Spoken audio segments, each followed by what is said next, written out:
Welcome to Vermont Today. I'm your host, Terence Jeroloman, and my guest this month is Jill Krowinski. Jill's running for the State Assembly in District 6-3. This is her first time running.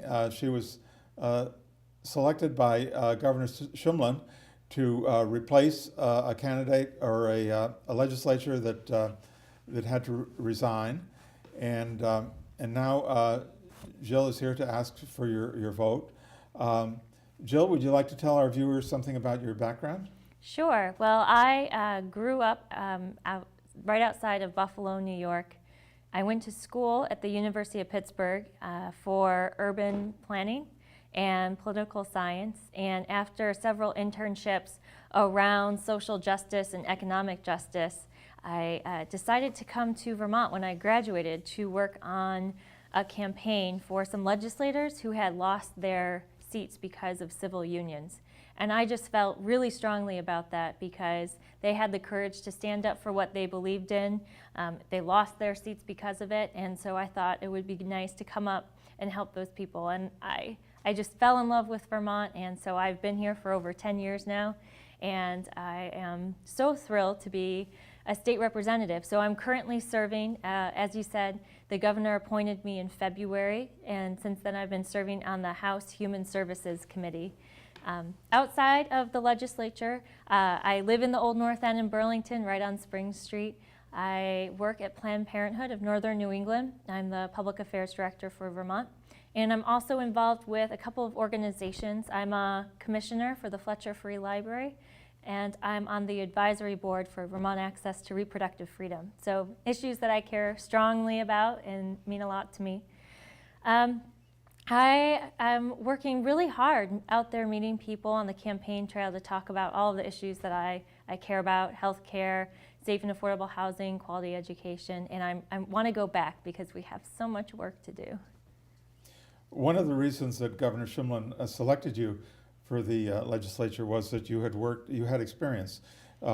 You worked as an assistant for House Speaker Gay Symington, right? Yeah. 2005 and 2006, I worked as the aide to the Speaker of the House, Gay Symington. So I was able to take that experience, along with being an advocate for Planned Parenthood in the State House, to really hit the ground running. That experience really helped me to just literally get to the State House and get right to work. And so I was able, the first month I was there, to report a bill on the House floor to prevent youth from smoking little cigars. It was a very big bill, but basically it was a youth smoking prevention bill. And that ensured that we found ways to lower the rate of youth smoking of little cigars.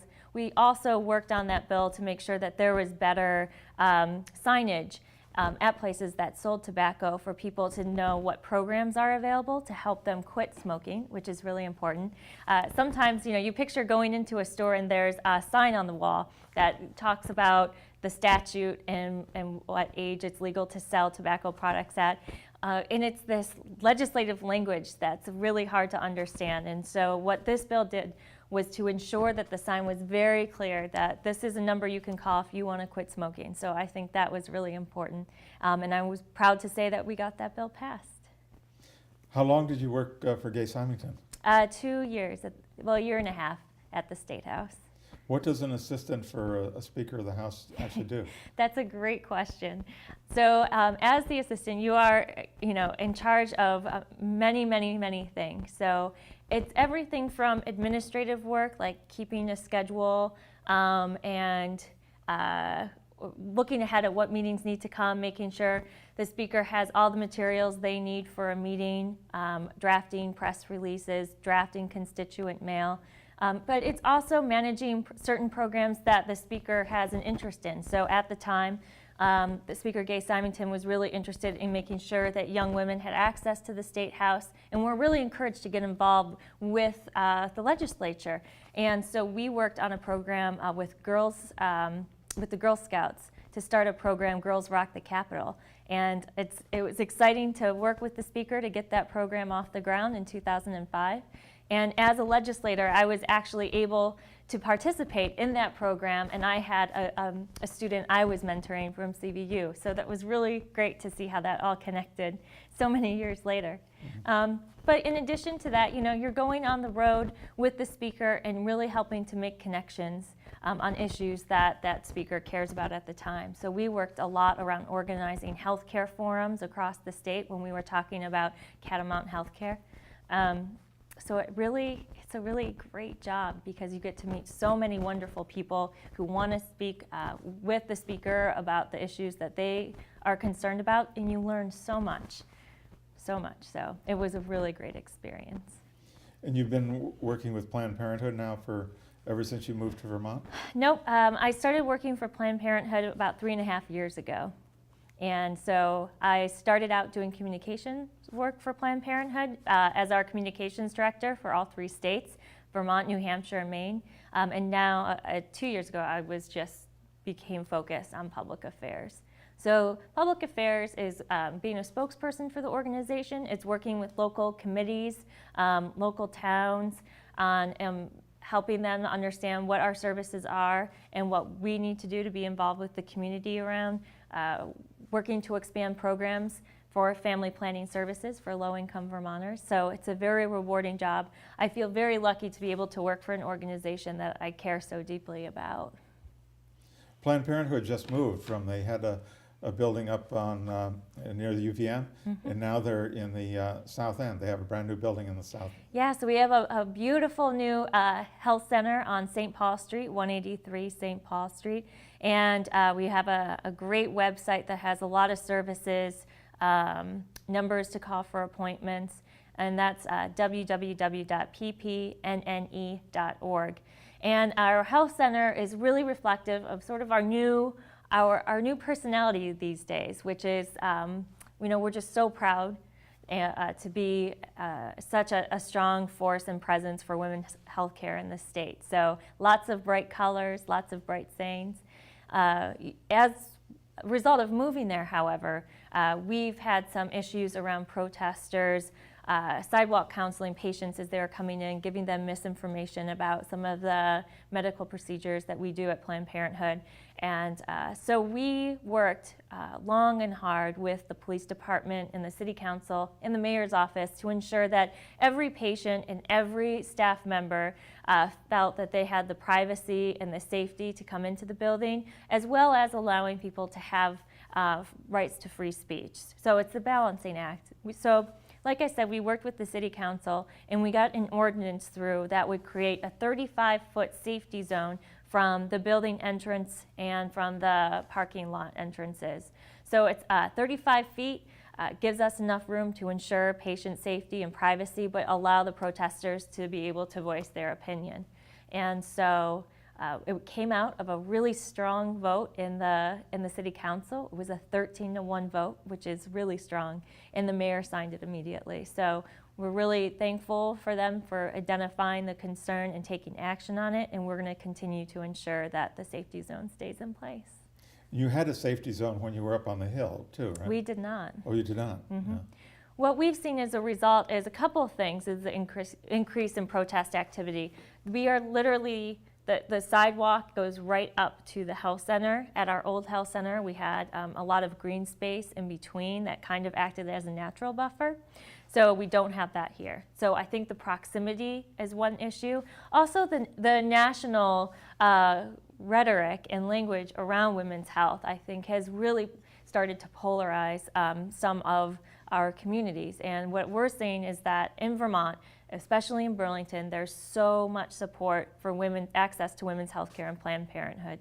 And we are a vital community provider for healthcare services. And so people are coming out and supporting us. I think that some of the language that we're seeing from national politicians are inspiring some anti-choice protesters to come out. I'm still in shock that we are debating what legitimate rape is. I don't know, Terry, if you heard Congressman Aiken's comments out of Missouri, who said that pregnancy, his understanding from some doctors is that pregnancy from rape is very rare, and that if it's a legitimate rape, a woman's body has ways of shutting those things down, which is completely insulting and incorrect. And I would love to hear the response from the 32,000 women who become pregnant as a result of rape every year.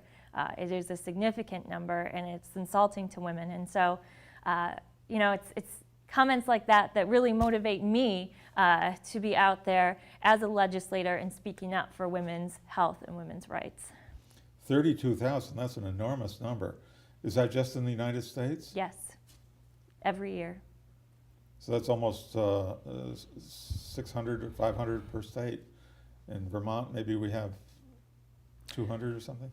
Right. I think what the numbers are sad, and we shouldn't have to talk about the numbers. I think that we have a lot of work to do around prevention and ensuring that we have the strongest rules in place to make sure women feel protected. But also, to go back to Congressman Aiken's comments, that's just really insulting to women. And I think that we need to work together as a community to break the gender gap, to ensure that women have just as much access to health care and rights as men. And so I think we have on the national front, with Governor Romney running against President Obama, a huge issue at hand. Mitt Romney does not value women's health. He does not understand women's health care. He said that he would work to defund Planned Parenthood. He has supported legislation that would allow employers to say whether they would allow their women employees to have access to birth control as a part of their insurance plan. It's turning back the clock on women's health. And so that's why this election is so important and so critical for President Obama to be reelected, for Governor Shumlin to be reelected, and hopefully I can get back to the State House to advocate for these issues. Well, I'm going to vote for both of them. Great, that's great. You also have a volunteer opportunity at Planned Parenthood for welcomers, or when women come in, to meet them at the door and make them feel welcome. And that counteracts the protesters to some extent. I did that when you were up on the Hill. Yeah, that's great. Thank you for volunteering. I'm always so encouraged, and it's so great. Our staff is always so thrilled when we have such an outpouring of community support. And we have so many volunteer opportunities available, and one is the greeter program, which entails, it's very, very simple. You wear a bright, hot pink vest, and you just help patients get from the parking lot into the health center, and you're just walking with them to make sure they get in. And it's very simple, but it's very important. It's critical that our patients can come into the health center without feeling harassed or bullied, and that's the main goal of that job.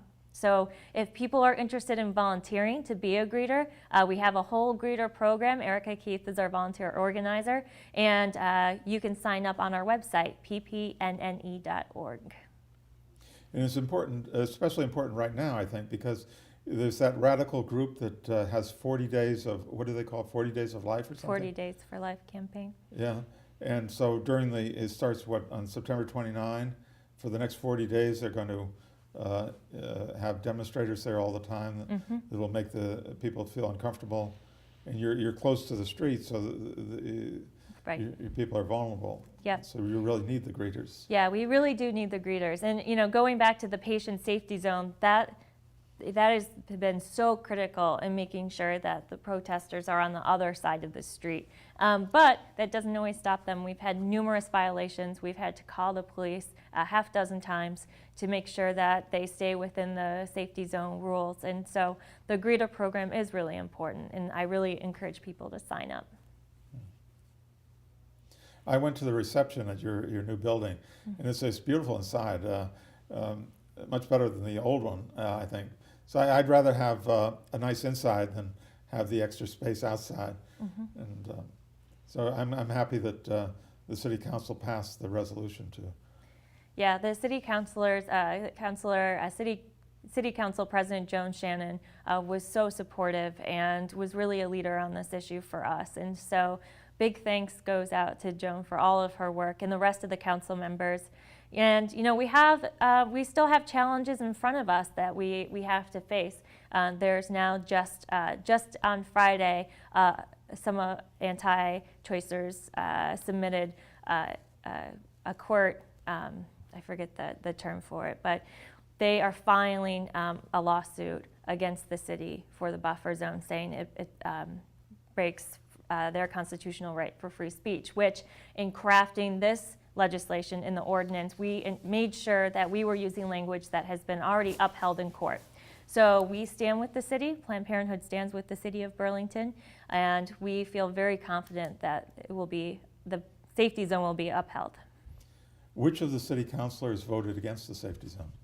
There was only one councilor who voted against it, and that was Councilor Paul DeSales. He's the Republican, isn't he? He is a Republican. But you know what? We had support from Republicans, independents, progressives, and Democrats on this. So it was a tripartisan effort. Yeah, Romney's a Republican too. They always seem to be on the wrong side, I've noticed. Well, you know, I have to say, just talking from a choice perspective, we do have some really strong choice champions who are Republicans, and I think it's important to recognize when we have strong leaders in the Republican Party. I think we need more voices in that party supporting women's access to health care. Senator Diane Snelling is a Republican who represents Chittenden County, and she's pro-choice. So I feel like it's a dying breed of pro-choice Republicans, so we need to encourage them. But I do agree with you, and on the national front, it's definitely become a war on women. Well, I'm running for the state senate, and you're running for the assembly. Yeah, but one of my primary issues is progressive taxation. I've done several TV shows. Chris Pearson was here on the show, and we had a chart behind us that shows the distribution of wealth and income. Progressive taxation means that wealthy people should pay their fair share, which is more than poor people. And for many years after the New Deal, we had a really progressive system whereby nationally the wealthy people paid as much as 94% on the highest portion of their income, whereas normal people paid around what Romney pays now, 14%. And I think that since the federal taxes have been so greatly reduced by Bush's tax cut and others, this could be made up in the state taxation. So people like Howard Dean, for instance, who has $30 million, he could, on his, that $30 million invested at a bank, he would get 2%. So 2% of 30 million is $1 million or more. And he could, out of that $1 million, he could easily pay 94%, I think, to the state in taxes, and still have plenty to live on.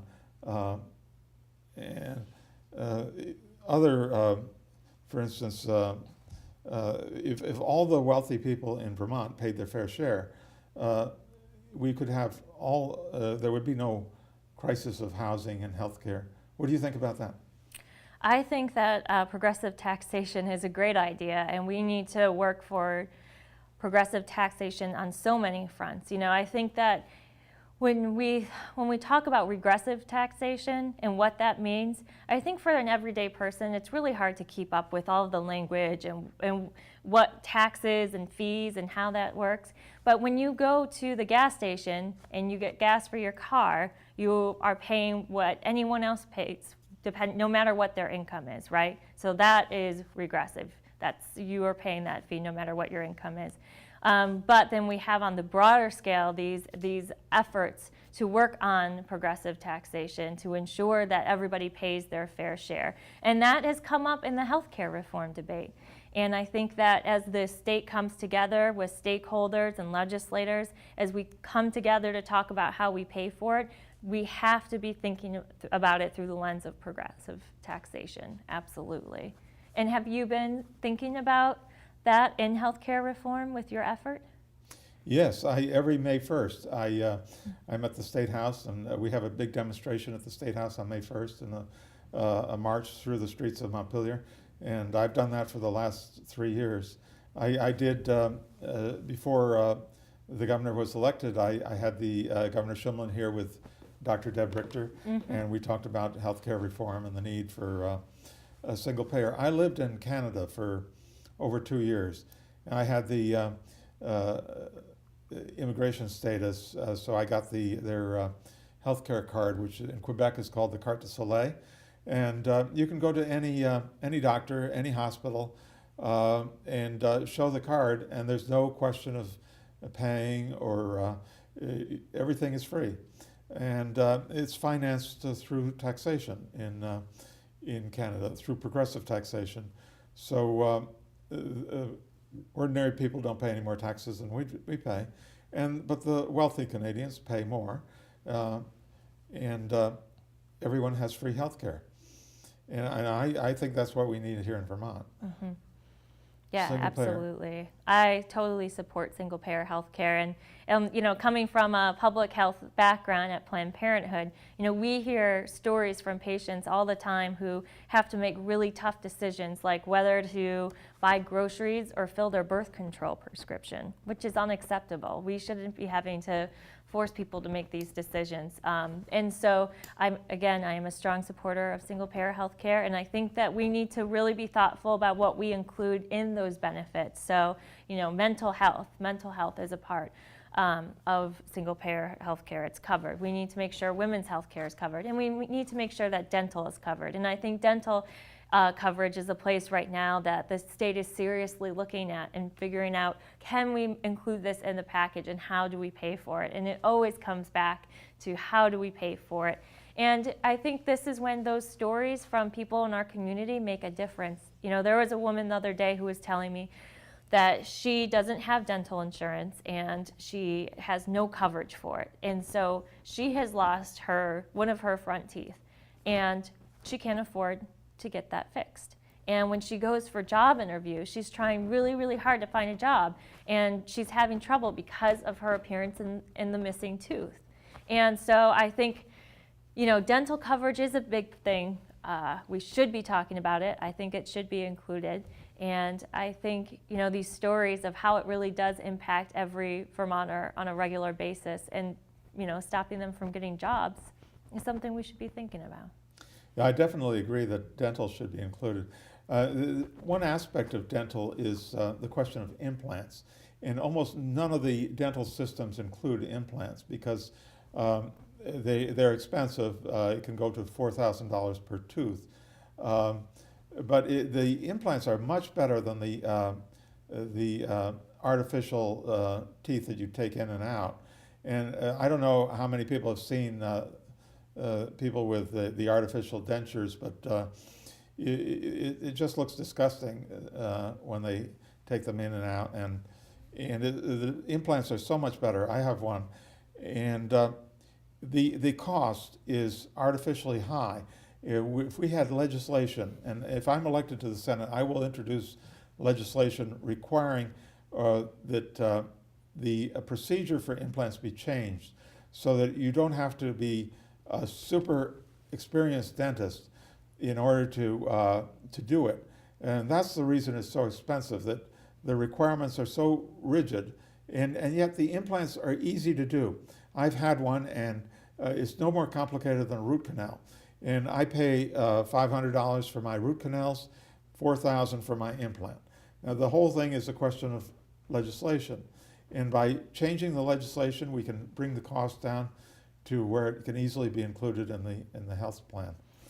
Yeah, you know, I serve on the Human Services Committee, and there's been a lot of talk about dental programs and what's included and how many providers we have. There was an effort to make a new level of a dentist, kind of like a nurse practitioner, who is one step above a cleaner, one step below a dentist. And this conversation has come out because we have a lack of providers across the state, especially in rural areas. And you know, Senator Sanders has been doing a great job advocating for more free dental clinics across the state. But you know, I think about you know, our neighbors to the north and how they don't have a dentist who accepts Medicaid. That's a problem. And so this goes back to the healthcare conversation. But also I think we do have to, we talk about a shortage of providers for healthcare in general in this state. I think that we need to include dentistry in that conversation as well, for sure. Having a shortage of providers is a question of they're being paid adequately. If we pay our providers adequately, they'll come in from other states, and more students will study dentistry, and that gets back to the progressive taxation. If the rich pay their fair share, then there's money to pay adequately for health care, and then we have enough providers. And at one of Bernie's town meetings, the question of the implants came up, and a dentist, a specialist in dentistry, replied that well, he would be concerned if the ordinary dentist were doing implants, because it requires a special expertise, and so you have to have a specialist. But I think it's a question if someone has to have holes in the front of their mouth, or they can't get an implant. I would rather have someone that maybe was a little less specialized, and have the tooth rather than not be able to have the tooth, because we're worried that you have to have 10 years of experience in order to do it. Right. Well, and that's what I love about our State House. You know, we can have that bill introduced, and we can bring all of the stakeholders to the table to testify, and we can work on this. I think, as I've noticed through my experience in the legislature, it's really great that we have such an open building and an open process, and I can have a constituent, or you are a constituent, speak to me to say, I really care a lot about this, can you help make it happen? And I can go to the legislature and have a bill introduced and make sure that the committee takes it up and has this discussion. So I really encourage people to call their representatives and ask them for help with things. Even if it might be a local issue with sidewalks, it's still important because we can help out. So from sidewalks to teeth, So we got it covered. If our viewers will all vote for Jill for the Assembly and me for the Senate, we'll have two bills, one in the Senate and one in the Assembly, to take care of dental implants. Another related issue is death with dignity. Now there's a bill coming up to allow it in Vermont. There are already several states, Oregon and Washington, have both passed death with dignity laws, and Montana has introduced it through judicial process. What do you think about that issue, Jill?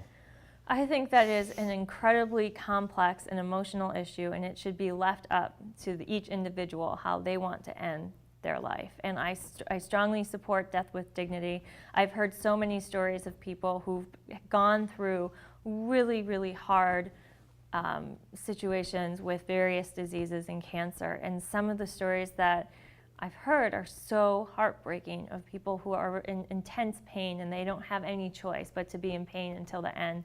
I don't think that's acceptable. I think that we need to take up that legislation and pass it. I know that the governor is supportive. I'm supportive. I'm on a committee that will review that if I'm lucky enough to get reelected. It will come through the Human Services Committee, and I can tell you right now that I would vote in support of it. I had always understood that the pain was controllable, and that no one had to, with cancer or whatever, had to suffer intense pain at the end. But just recently, a couple of friends have had experiences where it turns out that that's not true. That at the end, many people have intense pain that's not controllable. And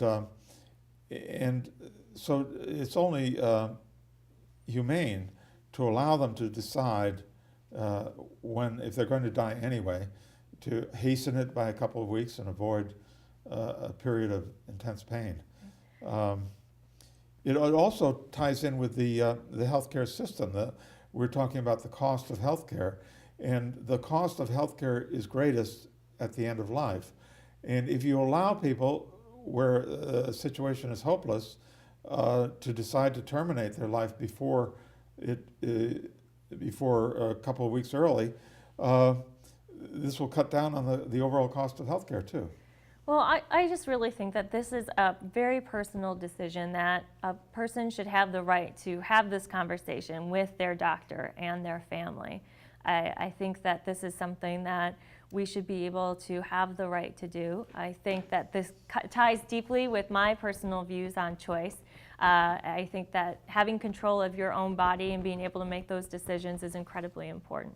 And so I think there is a whole conversation about how we can do better with end-of-life care and making it more affordable for families. But I think, I'm viewing this as almost as a civil rights issue as well. There is the medical side to it, but there's also that personal right to be able to make that decision with your physician and your family. And in Switzerland, worldwide, Switzerland has been a leader in the choice question. And some people, Americans, I think about 25 a year, go to Switzerland to an organization called Dignitas in Zurich in order to take advantage of the physician-assisted suicide. And I would hope that we would not require Vermonters to leave their families and go to a foreign country in order to avoid intense pain. So I certainly support the Death with Dignity bill. Mm-hmm. Yep. Then there's the question of Vermont Yankee. What do you think the probability is of being able to close that? I don't know if I can give you a number, but I can tell you where I stand on it and where I think our state should go with it. I think that we need to close Vermont Yankee down. I do not believe it is safe. I think that the company that's running Vermont Yankee has not been truthful with the public, and there's a need for transparency on that part. Governor Shumlin has been such a strong advocate for closing down Vermont Yankee, and so I think that's another reason why we need to get him reelected in November. I feel like every other month we hear another story about the mismanagement of that plant, and so it's time to close it down. Now, our energy future moving forward, how does that look without Vermont Yankee? I think that we need to have the full picture together of wind, solar, biomass, hydro. We need to be taking all of those together and seeing how we can have the best energy sources at the best prices for Vermonters.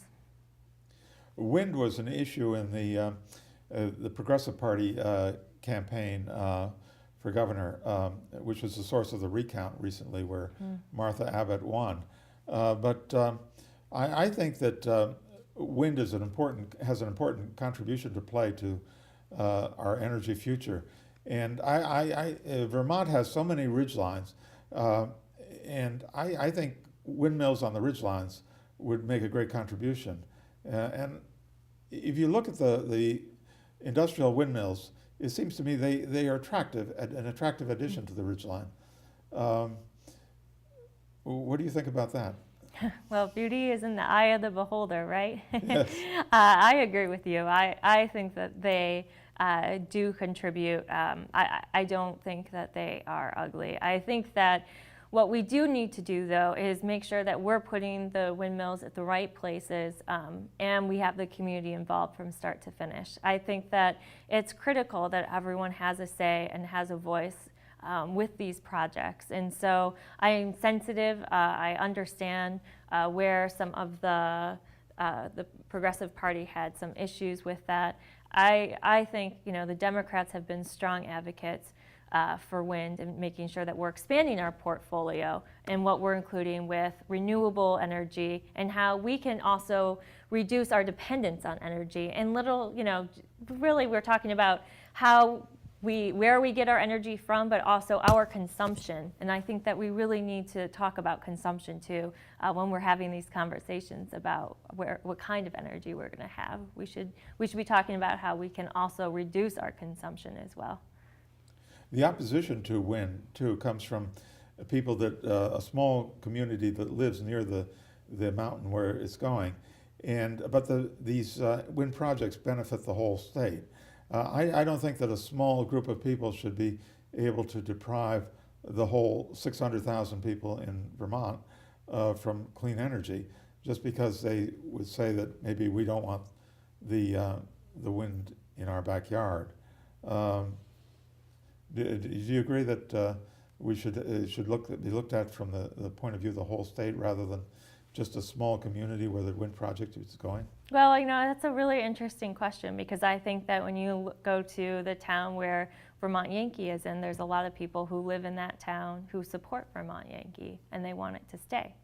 I really do value our local community voice. I think that they should be an equal player at the table with the state in having these conversations. I think their voice is needed, but I do think that it has to be in the context of the greater good for the state and where we need to go. But I wasn't involved with the beginning of that conversation, so I don't know how closely the conversations happened when they were discussing whether to bring the turbines into this community, what their involvement was. But I think it is important that they're on board and that we have the conversation about how that works for their community and for the state in general. And with Vermont Yankee, the criticism has been that it's just a safety issue. But it's more than just a safety issue, it's also an economic issue.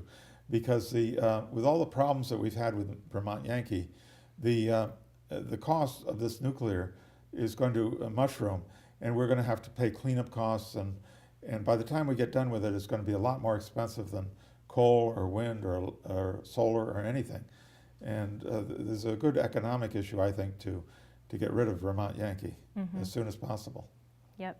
Yep, and I'm looking forward to this next legislative session to see what we can do about that. I think our federal delegation with Sanders, Leahy, and Welch are with us on this, and we need to work with them to make sure that we can move forward in closing Vermont Yankee down.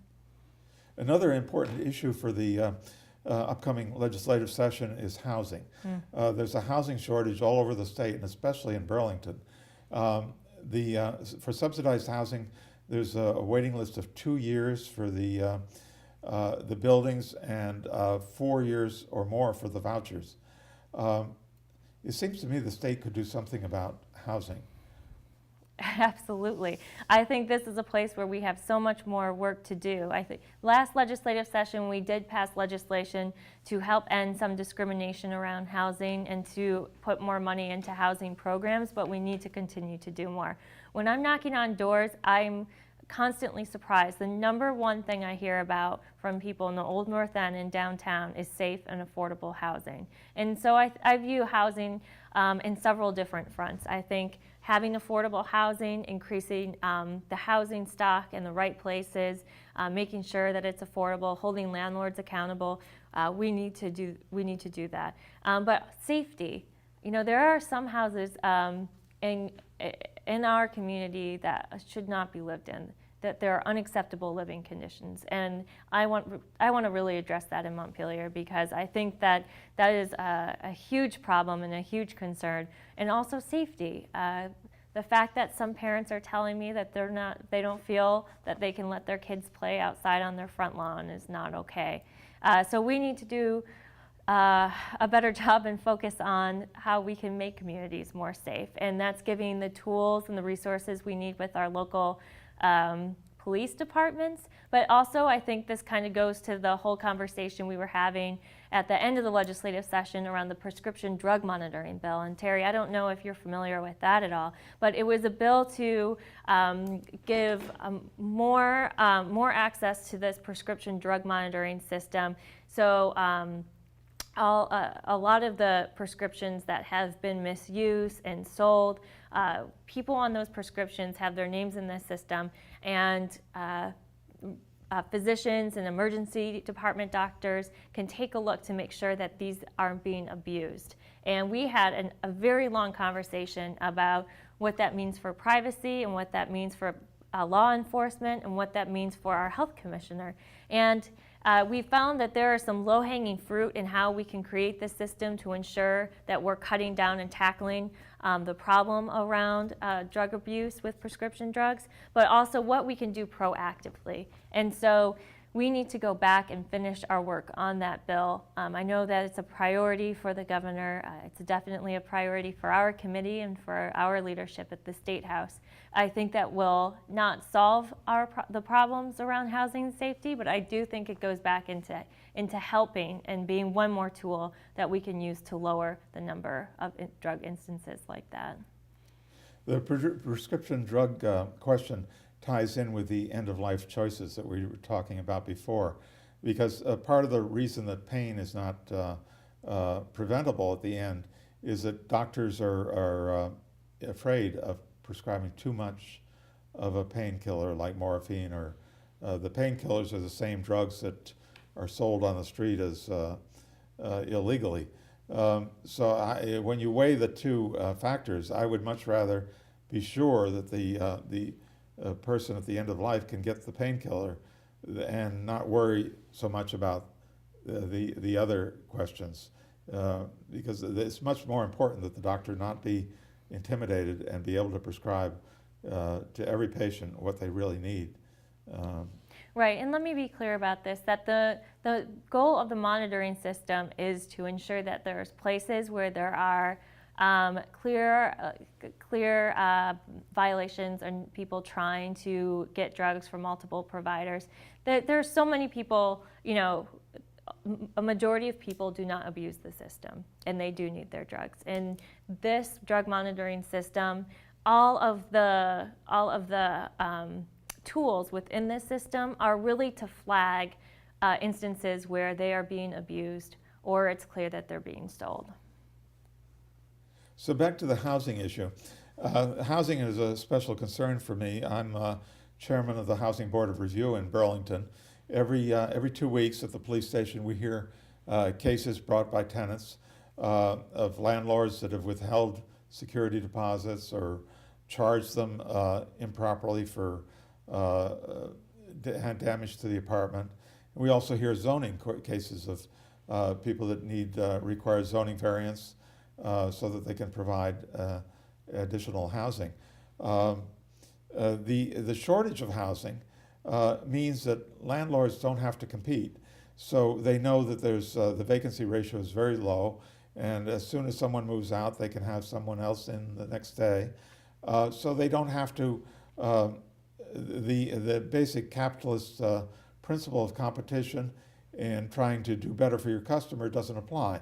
And this results in their taking advantage of their tenants and often refusing to return a security deposit, charging the tenant for repairs and normal wear and tear, which the tenant should not have to pay for.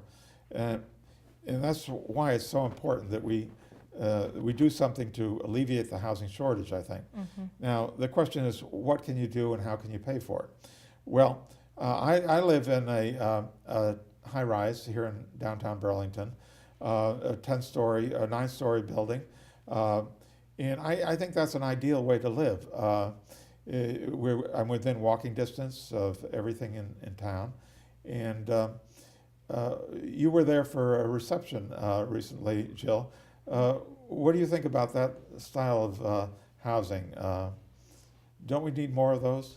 Yeah, I think Cathedral Square is beautiful. I really enjoyed being there today and spending time with some of the residents. And I think that we do need to give incentives for more opportunities to bring people to live together in situations like that. I thought that the comments I heard from residents were all so positive, and there's a real sense of community there. There are places that we can do that in Burlington, but I think that we also need to work with the schools to ensure that they're building enough housing on campus to help alleviate some of that burden within our community. We just literally don't have enough housing stock right now, and so that's what we need to focus on doing.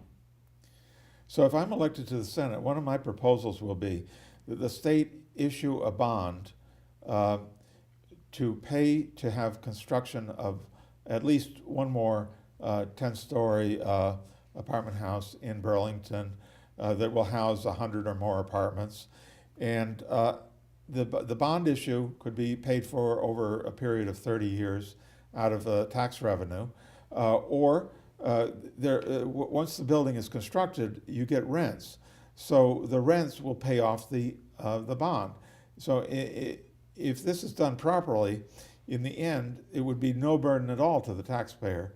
The state would build and own the apartment house. It would alleviate, it would provide work to the builders and the construction people, and then it would provide housing. And it would be of no cost at all to the taxpayer. Will you support that bill, Jill? I like where you're going with that. I think that's a good idea. I would have to learn a little bit more about it because I'm still trying to get my feet underneath me when we deal with bonds and how that works with our state versus our local, with our city bonds and how that works with the state. I know that we have some bonds on the table now in Burlington, and I know that that had to go through the city council. So I'd be interested to learn a little bit more about how that works with the state. In many other states, I lived in, before I moved to Burlington, I lived in Albany, New York, and my landlord was Tri-City Rentals, and they have about 30 apartment complexes around the Albany area. And the complex where the building I lived in had 200 apartments, and the complex included 3 such buildings, so that was 600 apartments, all in one area. And but they were a private capitalist landlord, and they financed those buildings through loans, and it was equivalent to a bond issue. Right. But when those people borrow money for a loan like that, they have to pay a much higher interest rate than the state of Vermont would. It's almost double the interest rate.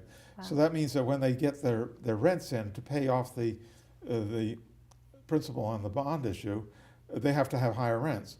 So if the state of Vermont would take the role of the landlord like that, they could actually offer the apartments at a lower rent because their borrowing capacity allows them to get the money at a lower rate of interest. And the reason that the state can do that is because on the federal tax, the interest is deductible, so that it's more advantageous for people to buy state bonds than private bonds. But you have other issues that you're interested in too. Absolutely. For instance, paid sick days. What have you done about that? Yeah, so I'm really excited to be a champion on this new bill that I'll be introducing with Representative Joey Donovan at the State House, if I'm so fortunate to be reelected. And what this bill does is it requires all business owners, private, including private, to pay their employees sick days, paid time off. You know, I think that this is an issue that's a public health issue, it's an economic development, it's a business issue, and it's a child care issue. You know, when a parent has to decide whether to stay home with their sick child or go to work, because they're nervous about losing that money for the day, I think that's bad. We shouldn't be putting parents in that situation. And you know, another view on it is people working in the food industry. If you go to a local restaurant they don't have paid sick days, and the employee has to decide whether to stay home from work being sick or go to work and being sick and processing food, that's a public health issue. That's a public health concern. You know, nearly half of Americans do not have access to paid sick days. And we're seeing a movement across the country to get this passed. We've been working in the legislature for a couple of years on it, and I think now is the time for us to pass this. So I'm really excited to get going and be a champion of this legislation. I think we can bring people together, people who own small businesses and large businesses, people in the public health community. I think we need to come together and find a compromise on how we can make this happen in Vermont. I'm all for that. I think that's a great idea, Jill. Can I get your support if you're elected? Yes, you can Great. count on my support when Wonderful. the bill comes to the Senate. I lived in France for a couple of years, and I was very pleased that the French recently had an election where the new president has made their tax rate much more progressive. Not as progressive as ours was after the Second World War, but he's increased the top rate for wealthy people to 70% on the top part of their income. But in France, they've gone even further. They don't only legislate sick days, they also legislate the workday. So when I was living there, I was there during the Mitterrand administration, and there was a question of the 35-hour week. And the legislature in France passed a bill requiring everyone to be granted a 35-hour week, and if you work more than 35 hours, then that's overtime, and you get double time, I think. I would like to see our legislature go even further than just sick days, and since union representation is so low in America, it's dropped to something like 15% now. We need help from every side that we can get it, and the legislature can step in and pass legislation requiring fair treatment for workers, even if they're not unionized. I would like to introduce a bill in the Senate requiring every employer pay double time for anyone that works more than 35 hours a week. Right. I think that's a great idea. I feel that we have so many labor issues to take a look at and prioritize and start passing. I think that much like so many issues, we have to go step by step. And I think that that is one of those pegs on the ladder of making sure that all workers have full access to paid sick days, overtime. And, actually another issue in that area is the wage gap. Women across the country make 77 cents to the dollar, men, and in Vermont we're at 84 cents. So we still have a long ways to go with the gender wage gap as well. And I'm working with Representative Jeroloman and some other legislators and advocates on how we can, what legislation we can pass or give greater enforcement on this issue. I think it's largely an enforcement issue because we do have laws requiring equal pay. Mm-hmm. Yep. So other issues, you've been involved in voter registration. Yeah, actually, one of the first projects I took on when I had been in Vermont for a little while was an organization called Generation Vote. So I was this was during the 2004 campaign. And John Kerry was running for president. Doesn't that feel like forever ago? Yes. And he was running for president, and there was these shirts that were in the window at a business on Church Street. And these T-shirts read, "Voting is for all people." Sorry, voting is for old people. And I couldn't believe it. I couldn't believe that anyone would be advocating saying that voting is not cool and that you shouldn't vote. So I became just so outraged and frustrated. So I decided to go to a couple college campuses around town. I went to UVM and Champlain and said, guys, I need your help. We need to do something to encourage young people to register to vote and to turn out on election day and to know who their elected officials are and hold them accountable for decisions that are directly affecting their life, especially being students in college, right? And so a group of us came together. We did work with Rock the Vote, and we started Generation Vote in Vermont for the 2004 campaign. And it was successful. We had shirts made that said voting is for all people. And that experience was really powerful, and it was really inspiring to me to see a lot of young people come together to say, this is wrong. We need to register, and we need to turn out. And so along those lines, I'm really excited to sponsor legislation for same-day voter registration. I think that it's a no-brainer. A lot of other states do it, and they have success with it. And I think that we need to be breaking down the barriers between voters and voting. We need to make sure that everyone has access. And so I think that we should be able to do that in our state. Have you been following the controversy in Pennsylvania and Wisconsin, where they're trying to take people off the voting rolls? Yes, there's many efforts in different states nationwide that mandate voter photo ID, that really restrict residency requirements, and it's really bad for democracy, and it's really targeted towards certain groups of people. And I think that when you require someone to have a certain photo identification and saying that as a student that doesn't count, but yet somehow your gun license does. I mean, it just doesn't quite add up to me. So I think that Vermont, we can continue to expand access for voters by passing same-day voter registration. But also people should be aware of these efforts that are happening across the country. You know, voter suppression and these attempts to restrict voter access is not healthy for our democracy. It takes away a basic civil right for us. And so we need to be outspoken and oppose those throughout the country. My first political campaign in Vermont was for ward clerk in Ward 3 in Burlington here. I ran the same year that Obama ran, 2008. And in Ward 3, I got actually more votes than Obama did. So I won as ward clerk, and I served 3 years as ward clerk in Ward 3. That meant that I had to hire the people to organize the election every election day, and supervise the election in the Ward 3 voting. So I have some experience with that, and the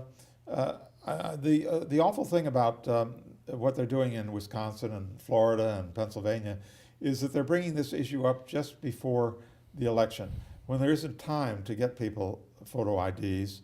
Mm-hmm. And so even if everybody that needed one tried to get one, they wouldn't be able to get it in time for the election. Mm-hmm. So it's obviously an intentional effort to disenfranchise people who might vote for Obama. And also they're increasing the voting hours in the Republican districts and decreasing them in the Democratic districts. I'm so proud that in Vermont, there's no waiting line. We have enough voting booths for everybody, so that anybody that wants to vote can come right in and vote. And the most, they might have to wait 5-10 minutes. Yeah, I think one of the things I'm really proud about is that we do have early voting in Vermont. So you can vote by mail, or you could walk into your town clerk's office 2 weeks out. Is it 2 weeks out, Terry? I don't remember, but it's several weeks. Yeah, we have several weeks where you can go in and vote. And I think that that is great, especially for families who have work schedules and need to balance when they are free to go and vote, and it alleviates the pressure of having to figure it out just for election day. So I encourage people to vote by mail. I encourage them to vote early at their town clerk's office. And think about when you're going to the voting booth, you know, if you just had moved to Vermont and you wanted to register to vote and you missed the window for voter registration, and you show up and you can't register to vote at the same day and vote, I think that doing voter registration the day of the election should be made possible. And Terry, from your experience, do you think that that's something that you could see possible? Yes, I think same-day voting is a good idea. Some people in Burlington are also concerned about the issue of voter fraud, and I'm as concerned about that as anybody else is. And if you want to ensure you don't make it an issue just before the election, but you should make it an issue for 2 years hence. Right. And I agree that we need to be careful in that area, and there is a special provision in the election law that someone whose right to vote is questioned, they can cast a provisional ballot, mm-hmm. and then people can look into it afterwards and yep. see whether or not they are really qualified. Right. So we do have that protection here in Vermont. Yeah, and I think that's great. And I think our Secretary of State, Jim Kondos, has been doing a great job, and he's also up for re-election too. So I'm looking forward to having this conversation with him and a lot of other conversations around campaign finance and same-day voter registration, and I hope we can work together in January. I'm on the state committee of the Progressive Party, and Jim came to our last committee meeting and asking for our endorsement, and I'm proud to say that I voted to endorse Jim, and he is now running as both a progressive and a Democratic candidate. Another issue that you're concerned about, Jill, is education. Mm-hmm. You've done a lot of work with the young people, right? Yeah, I really feel strongly in creating programs and keeping programs running that has anything to do with apprenticeships and internships and mentoring. I've been a legislative mentor. I have interns at Planned Parenthood. I've had interns as a legislator. I think that giving young people those experiences really help them to understand what is the best career path for them, what works for them in a workplace and what doesn't. It gives them that feel, gives them a strong footing. You know, not everyone graduates from high school knowing what they want to do, and I think that it's important that we give them the tools they need to be successful when they graduate, whether it's going to college, whether it's going to a technical school, or whether it's going right into the job market. And so I like to see more programs around that. I think we need to just work on investing more in our schools. We're having a lot of conversations right now about school consolidation, and I think that and the overall governance structure of the way that we have our schools. So Representative Joey Donovan is the chair of the House Education Committee. She's doing a great job, and I think I have faith that we're going to be able to come together and continue to work on these programs to strengthen our schools. We have such great schools in Vermont. I've heard from constituents when I'm knocking on doors saying they moved here because they thought the schools were really great. And so that's something for us to be proud of and to continue working on. The cost of higher education has been increasing, and it's gotten so high now that many middle-class people can't afford to send their children to school. Or if they do go, they take out loans and they're forever indebted, and they're paying off and it's especially important in medical school. A doctor graduating from medical school has maybe a $100,000 loan, and that means that he has to charge more, and that makes our health costs go up. There was an issue in Quebec. They tried to the government of Quebec tried to double the tuition rate for their students. And here in Burlington, we've all been wearing red squares. On my last TV show, I wore my red square. But now, fortunately, the opposition party has won the government in Quebec, and they rescinded the tuition increase. But I would like to see the state do more to help students at UVM, where tuition is especially high, and other schools here in Burlington. Don't you think that the state should pay more to help higher education students? Right. Well, the state definitely does not offer enough financial assistance for schools, and I think that that's something that we need to look at. And we also need to look at ways that we can help more with student loans, and what influence and what can we do at the legislature to help with student loans.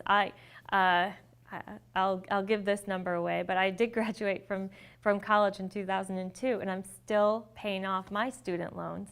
And I think that goes for everyone. Young professionals who even come to our state, who have that debt, who are looking for affordable housing, you know, that even goes back to that you carry that student debt with you.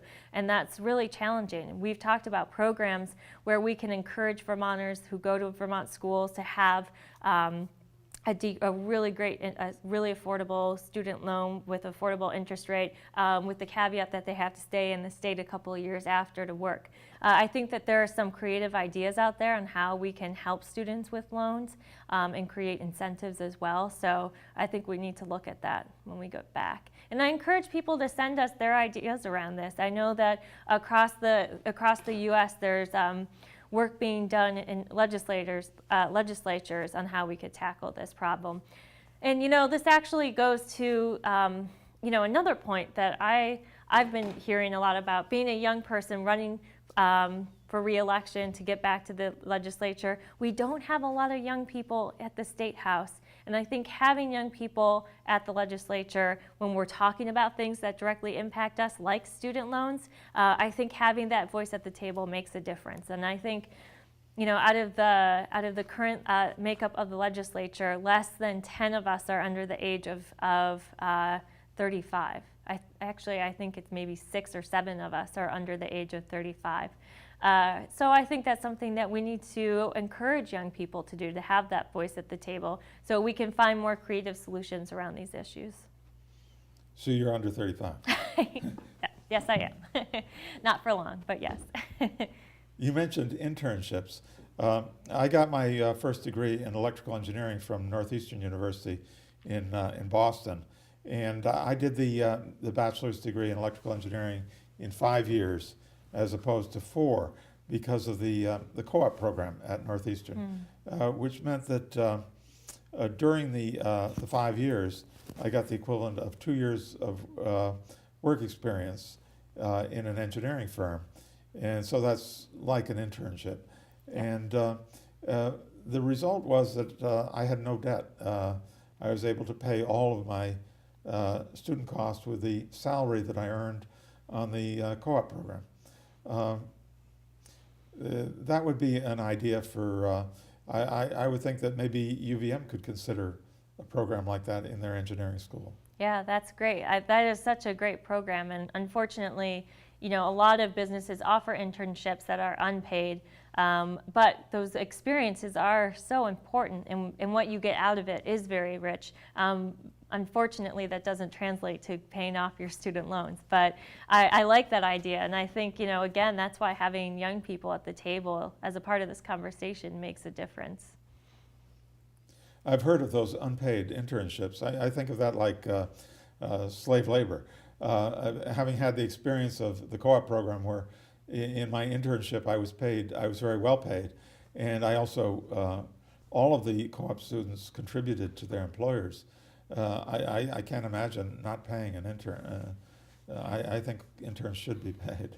Yeah, in a perfect world, they would be, but unfortunately, that's not the case. And I think that, I took unpaid internships. I worked at a social justice center in Pittsburgh when I was at school, and that experience that I got was so incredible. I volunteered there. Well, my internship was about, I think, like 6 or 8 hours a week, and my job was to start an annual Rock Against Racism concert. So I learned some really valuable skills and met some really amazing, inspiring people through that program. Even though it was unpaid, I found a way to make it work in taking a part-time job. So I think that internships are really important, but we should be working towards creating more opportunities and helping make sure students can take an internship despite their financial situation and make it work. Mm-hmm. So you're running as a Democrat, and there's another Democrat running for District 6-3. Yep. His name is Kurt McCormick? Yep, Kurt McCormick and I are running as Democrats. Also, we're running as Working Family Party candidates, so we're a slash. And Kurt is a wonderful, amazing man. He served in the legislature in Rutland for, I think, over a decade, and moved up to Burlington to be closer to his family. His son has a family here, and so Kurt's been here for, I think, a little over 4 years, and has been working really hard on issues that we all care about, from rail. He cares a lot about transportation and rail. He's a huge bike advocate. You see him riding his bike around town everywhere. You might see our pins on the back of his bike. He has these big pins, Kurt McCormick for House. And he bought this almost nearly condemned housing, this building on North Winooski. You might know it. It's across the street from the food shelf. And it's this big brick building that people know has been painted different crazy colors, including a bright red. But he invested in the community. He bought this house, and he's renovating it, and he's making it available to tenants with really affordable housing rates. It's a really affordable rentals, and those are his values. And so he doesn't actually live there? He does live there. Oh, he does live there. He lives there, and he's renting out one apartment right now, working on getting another one opened up. So he talks the talk, walks the walk. I'm really happy to have him as my running mate. But District 6-3, that's the district where I live too. Yep. And we only have 2 representatives in the Assembly. And there are also 2 progressive candidates. Gene Bergman and Kit Andrews are running on the progressive ticket. Gene is especially well qualified. He's an attorney, and he's had long experience working with the city attorney's office, and he is a former city councilor here in Burlington.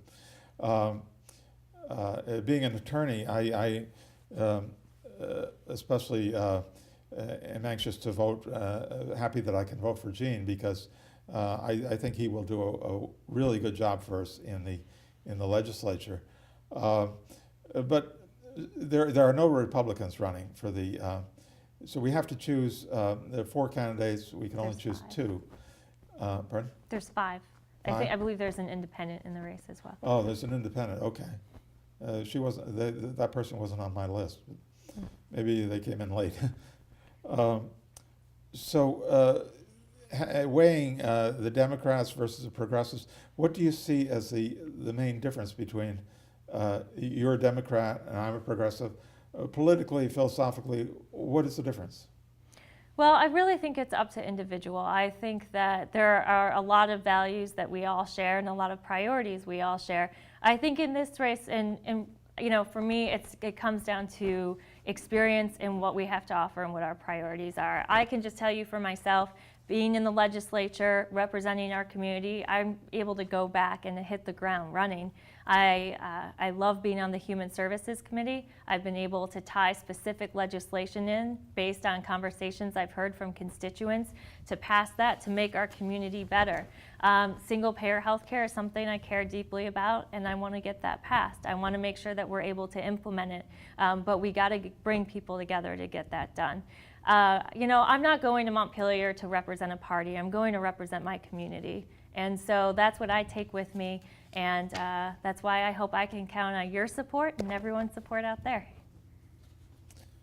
And when you run again in 2 years, would you consider putting a P next to your name also? Many candidates run D/P, or Cassandra Gekas, who we both support now for Lieutenant Governor, is running P/D, so she's putting the Progressive Party first on her ballot.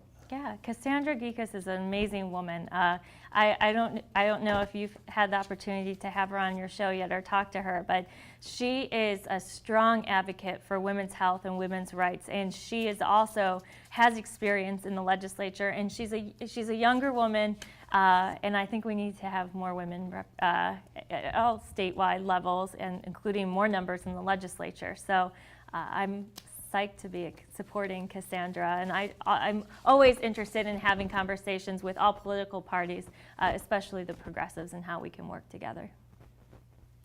One of the issues here in Chittenden County, especially, is the F-35. Our representatives in Washington have supported it, but the Progressive Party is opposing it.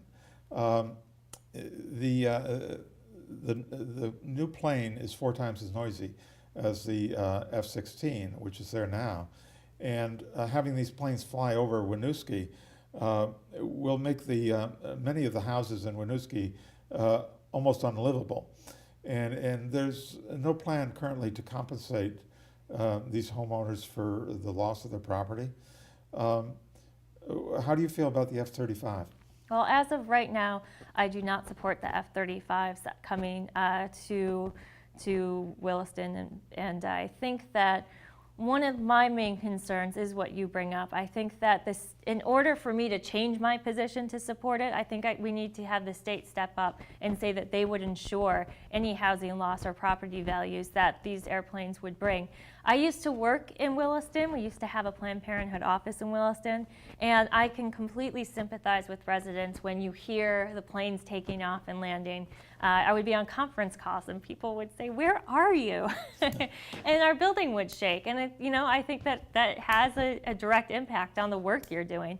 And I think that that's something that we have to seriously consider when making these decisions. Now, unfortunately, the legislature cannot make that decision on whether they come or not, but we can voice our concerns and work with the federal delegation to express what those communities feel. I think there needs to be more transparency in this process. I feel that the communication around this has lacked public input, and we need to do better on that.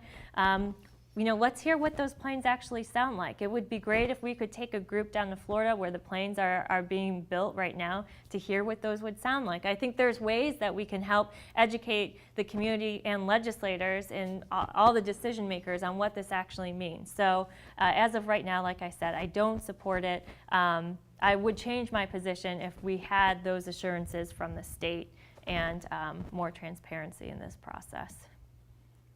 Maybe there would be a possibility in the legislature to pass legislation requiring that the planes can only fly certain hours of the day, or that they have to take off at a certain angle to avoid going over the houses in Winooski. And if we, state legislation like that might be possible, even if we should get the plane. I'm totally opposed to getting the plane too, but if we can't be sure that we can win that battle, so we could restrict how the plane is going to be used too. Mm-hmm. Yeah, and I will definitely speak with the governor about that, because I've heard him mention a couple of examples of things that would help limit the noise, and so I would love to get his thoughts on how we could make that happen, if that's working directly with the Guard or if that's something that we have to pass at the legislature. Another issue on the Progressive Party platform is transportation. The platform says the moratorium on all new major highway construction until the repair backlog, including bridges, is fulfilled. We have a lot of deterioration in the existing infrastructure, and yet we also are planning new construction. How do you weigh that, maintaining the existing highways versus building more? Mm-hmm. Well, I think we absolutely need to address our current infrastructure and the problems that are with them. I know that we had a lot of bridges, for example, built around the same time, and we're coming up on that cusp where they are all in need of repair at the same time. And it was at the time, it was a great project that got all of these bridges up across our state, which is critically important, especially in rural areas, to help connect people. However, we did all of those around the same time, and so now they're all up to be restored, fixed, and basically rebuilt. And that is a very expensive project, but it needs to happen. And I think one of the interesting side effects from Irene, from Tropical Storm Irene, is that some of those bridges that were up to be repaired were washed out and now are being repaired through some of the FEMA money coming in, some of the federal dollars with state dollars. So that helps address some of those bridges, but we still have a lot to go.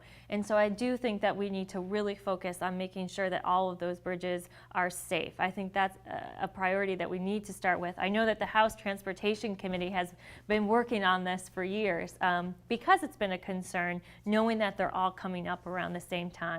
And so I definitely support getting those bridges and roads taken care of first. And as for new constructions, I haven't been involved in those conversations of what they need opened up. But I do think there are some rural areas where if the community feels a need for a certain road to help connect them, that's something that we should be looking at. Around the country, in different parts of the country, one problem has been that maintenance. When I lived in New York, I know there were steel bridges that weren't painted. It was cheaper for the government to save money by not painting the bridge. So after a few years, the steel begins to rust, and then the bridge has to be replaced. And the cost of replacement is enormous, whereas Right.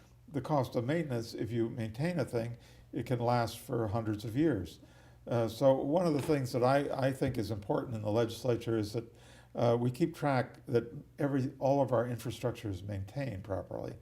And one of my co-op jobs when I was at Northeastern University was with the Ford Motor Company. I worked in their assembly plant, in plant engineering in Mahwah, New Jersey. And one of my jobs was the preventive maintenance program. And I would have to go around. The plant employed 5,000 workers. It was quite a large plant. And so I would have to go to the different departments and look at the machines and have a schedule of maintenance for everything. And so that and make sure that the maintenance was done when a machine needed oiling or needed a part replaced or repainting, that was done. And this maintained the life of the machines. And we need to keep track of that in the legislature too, and not have our state be one of those that doesn't maintain our infrastructure and then has to pay an enormous amount of money to replace it later.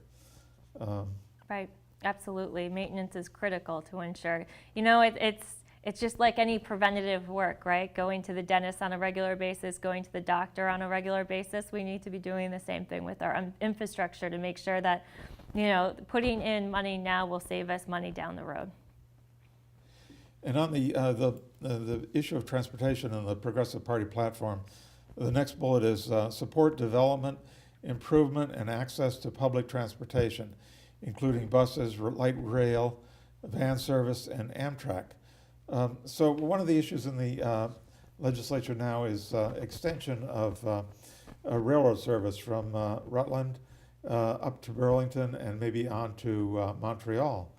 Mm-hmm.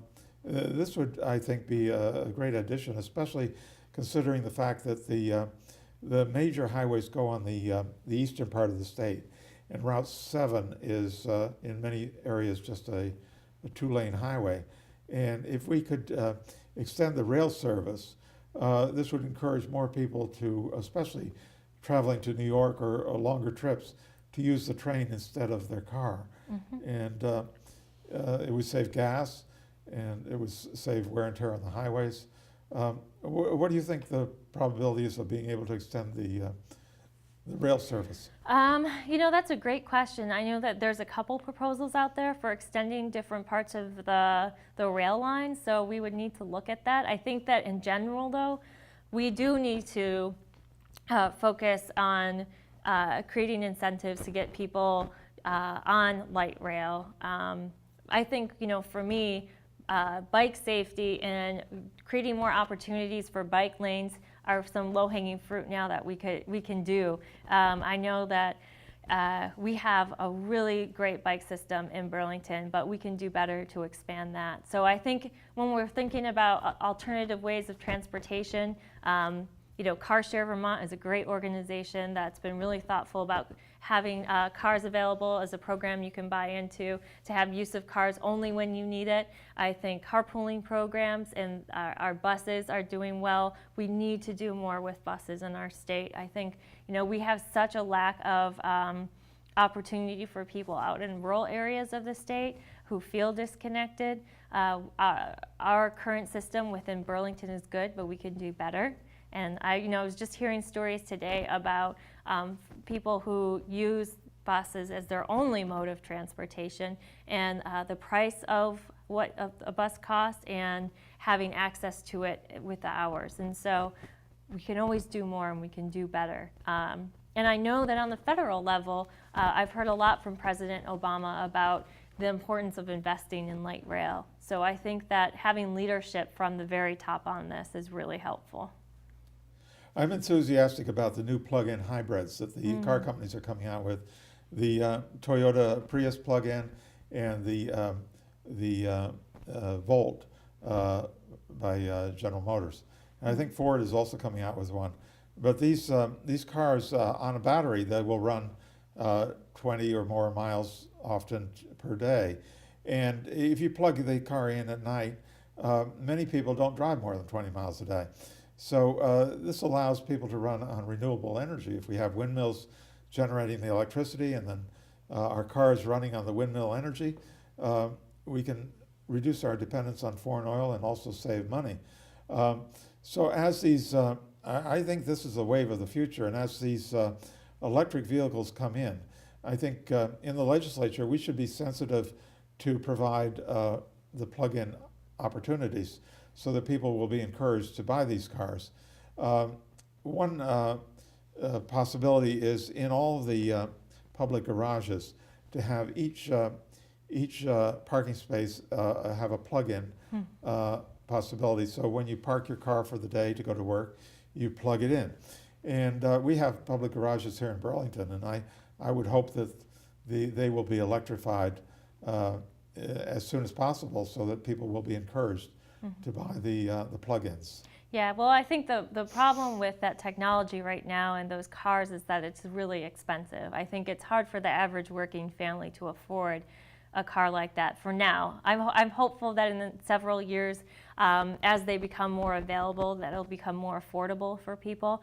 I know that there was talk at one point, and I think we did pass it years ago in the legislature to create a tax incentive for buying.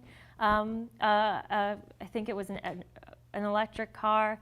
I would have to get back to you on that. I'm not sure if that's still on our books, but I think that we also need to find ways to help them be more affordable, because I would love to have an electric car, but I can't afford it right now. And so, that's definitely a part of the picture, and how, we want to talk about transportation, and hopefully they will become more affordable in the future, in the near future. But now there are ways that even we can make it more affordable and better for us. I love, my favorite method is carpooling. I had a carpool for a long time with a group of people that we would drive from Burlington to Montpelier together and rotate, and it was really fun, and it was a great thing, to be able to have 4 of us going together from Burlington to Montpelier every day was a great group. And so I strongly encourage car shares and carpooling groups. Having gotten my first degree in engineering, and with that co-op job working for the Ford Motor Company, I can, the degree was in electrical engineering, and I can say that I personally am confident that the cost of these electric hybrids is going to come down. That's great. In the near future. The experience of the computer is one example. I can remember when I first started programming the IBM 360, a computer cost millions of dollars. They had a whole room for one computer, and the computer cost over $1 million. And now you buy a laptop. My laptop here cost $300, and this little as-use laptop does has the same capacity as that $1 million 360. So there's no question in my mind that the prices are coming down. But even as at the current price level, if you consider the cost of gasoline, I have a Ford van that I bought in 1999, and if I drive it 10,000 miles a year, which is typical, the cost of the gasoline would be over $2,000 a year. So over a period of 10 years, the van is currently 12 years old, but over a period of 12 years or 10 years at $2,000, that's $20,000. So, and the difference in the cost of these hybrids is not $20,000 more. So you make up over the life of the vehicle by having the electric, you more than save on the gasoline. And so they are really cost effective, although you have to have the money up front instead of... That's the challenge for a lot of people. And the last bullet point here on transportation and the Progressive Party platform is to introduce transportation land use planning with incentives that promote livable, walkable access to and within communities. A perfect example of that is Church Street. I lived in Sweden for a while, and every little city in Sweden has a church street, an equivalent of pedestrian street for where people can congregate and shop. And I think that's just a wonderful part of Burlington. They've talked about having that in Rutland too. That's great. If I'm elected to the Senate, I will do everything I can to encourage other communities around the state to introduce their own church streets. I think that's a great thing to have in any and every community. Yeah, I totally agree with you, and I think even more so what we're saying, and I hear from in particular senior citizens, is this just literally our sidewalks. We talk about living in a walkable city.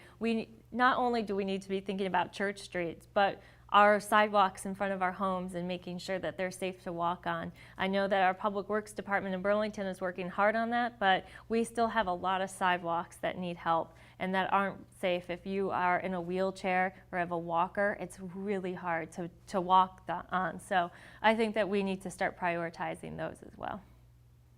In the legislative category, though, during the winter, we have hard winters here in Vermont, and I noticed that in Burlington, often the sidewalks aren't cleaned or there's a glare of ice left on them, and that's especially dangerous for older people. Even myself, I fell last winter, and it was several weeks before my hip felt normal again. Maybe we could do something in the legislature to make sure that people are required to get their sidewalks clean. In New York, there was legislation requiring the property owner to clean the sidewalk. I think in Burlington it's done by the city, but that's something we could look at, I think. Yeah, I think that, looking at programs that we don't have, or I mean, I do really think it's talking to Public Works and asking them what they need to make sure that those sidewalks are safe. So I think that's where we need to start. And then we'll take it to the legislature if we need to. Well, we're running out of time. I'm really happy that you were able to come. Yeah, thank you so much today, for having Jill. me. This was a great conversation. Do you have a website where people can go to? I do. My website is jillkrowinski.com. And I know I have a nice long Polish last name. It's Jill, Krowinski,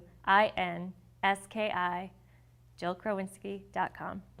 And if people want to contribute to your campaign, they can contribute online? Yep, we got a donate button right on my homepage, so folks can do that. And what I really want from everyone is I want to hear your questions and your concerns about the neighborhood. I want to be a resource for people in our community. I want to go back to Montpelier, and I really hope I can count on everyone's support, including yours. Well, you can count on mine for sure. Thanks, Terry. You have an email address on the website where people can send their comments? Yep, jillforstaterep@gmail.com. So, and 4 is spelled out, F-O-R, jillforstaterep@gmail.com. Very good. And my address is Google Sites, and my last name Jeroloman, Jeroloman. And I encourage everyone to vote for me for the State Senate, and Jill for the State Assembly in District 6-3 in Burlington. Well, thank you, Jill, for coming. Thank you so much, Terry. I really appreciate it. And for the viewers at home, thank you for viewing, and tune in again next month for another edition of Vermont Today.